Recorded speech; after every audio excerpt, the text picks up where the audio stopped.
തിരുവനന്തപുരം കോർപ്പറേഷനിലെ വി രാജേഷ് മേയറായി അധികാരമേറ്റിട്ട് ആദ്യത്തെ ബജറ്റാണ് നടന്നിരിക്കുന്നത്. ആ ബജറ്റിലെ എല്ലാ കാര്യങ്ങളും ഞാൻ പറയുന്നില്ല, ഒരുപാട് കാര്യങ്ങൾ നടന്നിട്ടുണ്ട്. പക്ഷെ അതിലെനിക്ക് അത്യാവശ്യമായിട്ട് തോന്നിയ ബജറ്റിലെ കുറച്ച് കാര്യങ്ങളാണ് ഞാനിവിടെ പറയുന്നത്. ആദ്യത്തെ ഞാനിപ്പോ പറയാം. 2035 നഗരത്തിലെ മുഴുവൻ ജലാശയങ്ങളും ഉപയോഗയോഗ്യമാക്കും. അന്തർതീർത്ഥം പദ്ധതിക്ക് 2 കോടി രൂപ മാറ്റിവെച്ചിട്ടുണ്ട്.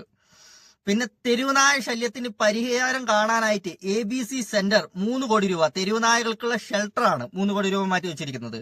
ജൈവ മാലിന്യങ്ങൾ സംസ്കരിച്ച് ബയോഗ്യാസ് ഉൽപ്പാദിപ്പിക്കും. ബയോഗ്യാസ് പ്ലാന്റിന് 5 കോടി രൂപ. പിന്നുള്ളതാണ് കുറച്ചും കൂടി ഇമ്പോർട്ടന്റ് ആയിട്ട് എനിക്ക് തോന്നിയിട്ടുള്ളത്, ആരോഗ്യ കേന്ദ്രങ്ങൾ നവീകരിക്കാനായിട്ട് 5 കോടി രൂപയാണ്. അതിലും പാലിയേറ്റീവ് കെയർ കേന്ദ്രങ്ങളിൽ നവീകരണത്തിന് 1 കോടി രൂപ. പിന്നെ ആരോഗ്യ കേന്ദ്രങ്ങളുടെ ഉപകരണങ്ങളും ഫർണിച്ചറുകളും വാങ്ങാനായിട്ട് 1.5 കോടി രൂപ. ഇത്രയും സാധനങ്ങൾ ഉള്ള ബഡ്ജറ്റാണ് എനിക്ക് കുറച്ച് ഇമ്പോർട്ടന്റ് ആയി തോന്നി. ഒരുപാട് ബഡ്ജറ്റിൽ കുറെ കാര്യങ്ങൾ വന്നിട്ടുണ്ട്, പക്ഷെ എനിക്ക് കുറച്ച് ഇമ്പോർട്ടന്റ് ആയിട്ട് നല്ലോണം ആവശ്യമുള്ളത് എന്ന് തോന്നിയിട്ടുള്ള ബഡ്ജറ്റാണ് ഞാനിപ്പോ പറഞ്ഞത്.